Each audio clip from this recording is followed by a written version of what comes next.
It's that point in the year where the beanies and jackets make their reemergence. What if I told you an opposing quarterback wearing these was Syracuse football's kryptonite on Saturday?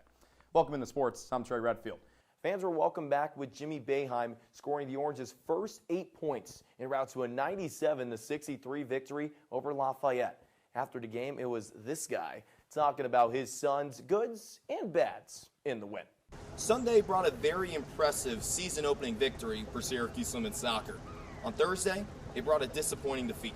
The Orange fell to Niagara by a score of 4-2 right here at SU Soccer Stadium, thanks to a hat trick from Niagara junior forward Florence Valancourt. The answer to when both sides will come to an agreement? Well, we don't know yet. But this, at the end of the day, is a terrible look for Major League Baseball. When it locked down in 1994, the league responded in 1995 with a 20 million person drop in attendance. It's the night before Nottingham boys basketball's third game of the season, but things will be a little bit different. Bulldogs head coach Derek Jackson resigned earlier this week because he chose not to take the COVID-19 vaccine. With Jackson out, Antoine Ballinger takes over with respect to his longtime friend's decision. So I 100% support him, as he's one of my extended family members here in Syracuse.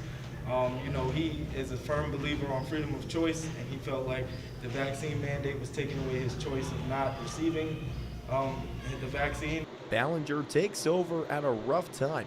Nottingham went 2-10 last season, owning a 10-game losing streak.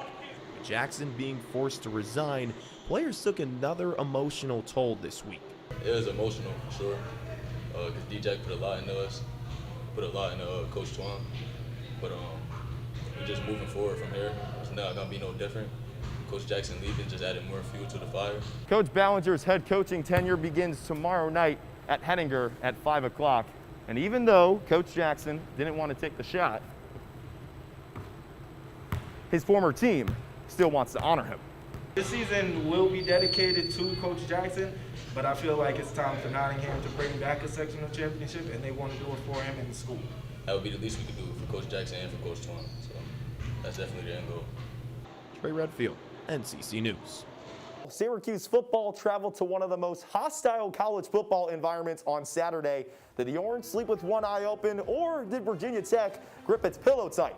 The answers revealed after the break. The Cinderella story was completed in the Class A championship. Section 3's own Christian Brothers Academy, owners of the 6th seed in sectionals, defeated Section 1's Somers in a thrilling 32-31 win. Right now, Syracuse sits at 1-3 on the year in the ACC, dead last, bottom of the totem pole. So what you got to do? You got to win big against these two teams, Virginia and Charlottesville, this upcoming Saturday. And then after that, you have Notre Dame over in South Bend. Joe Girard and Buddy Boeheim scored over 20 points in Tuesday's win over Indiana. But who was lacking? It was Symir Torrance again. Head coach Jim Boeheim says it's time for the Marquette transfer to kick it into gear. The reason why Adams was a little upset after today's win was because of the shot on goal number next to Syracuse's number 2. 10 shots on goal today for the Orange, but they weren't able to find the back of the net until midway through the second half. Look how wide open Jesse Edwards gets here. Wider than my window on a hot summer day. Edwards puts it home. It's a 6-point game. It wasn't just the ground game going for SU, it was also the passing game, even without Taj Harris. Over to Anthony Quealy, that's another piece of 6, 14-3 SU. In the second 45, Kevin Agadugu was firing early. A magnificent strike by the Norwegian, but Lucas Danhauer says, "Nai."